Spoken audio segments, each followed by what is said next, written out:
Dans l'évangile de Jean, la Bible dit, mais nous savons tous que Dieu n'exauce pas les pécheurs. Si quelqu'un est dans le péché, Dieu ne peut pas être avec lui.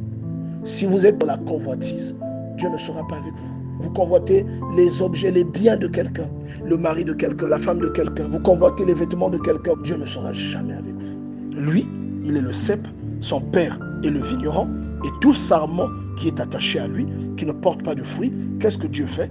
Il l'arrache, il le jette au feu. Vous convoitez la vie de quelqu'un. Vous voyez la vie de quelqu'un sur les images. Parce que beaucoup se laissent berner aussi par ça. Il y a des gens qui affichent leur sourire, mais qui, un jour plus tard, se suicident.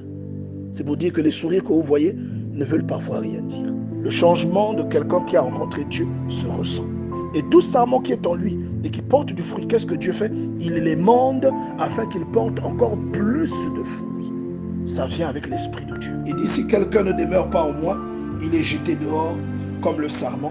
Il sèche, puis on ramasse les sarments, on les jette au feu et il brûle. Toute action que vous posez est une sémence. Avoir la foi, c'est de la conviction. Beaucoup confondent avoir la foi et croire en Dieu. C'est deux choses différentes. Croire en Dieu, c'est être au courant que Dieu existe. Vous comprenez, non? Avoir la foi, c'est de la conviction. Ça implique beaucoup de choses. C'est pas une simple information, c'est une expérimentation. Et la Bible ajoute dans le livre des Hébreux que sans la foi, il est impossible de plaire à Dieu. Pour plaire à Dieu, il faut avoir la foi. Pour avoir la foi qu'il faut, il faut lire la Bible. Il dit, si vous demeurez en moi et que mes paroles demeurent en vous. La foi vient de ce que l'on entend.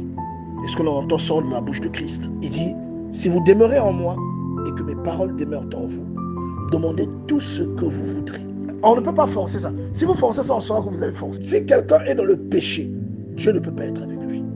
Tu vas voir la beauté, tu vas voir l'élégance, tu sais parler aux gens, mais Dieu ne sera pas avec toi.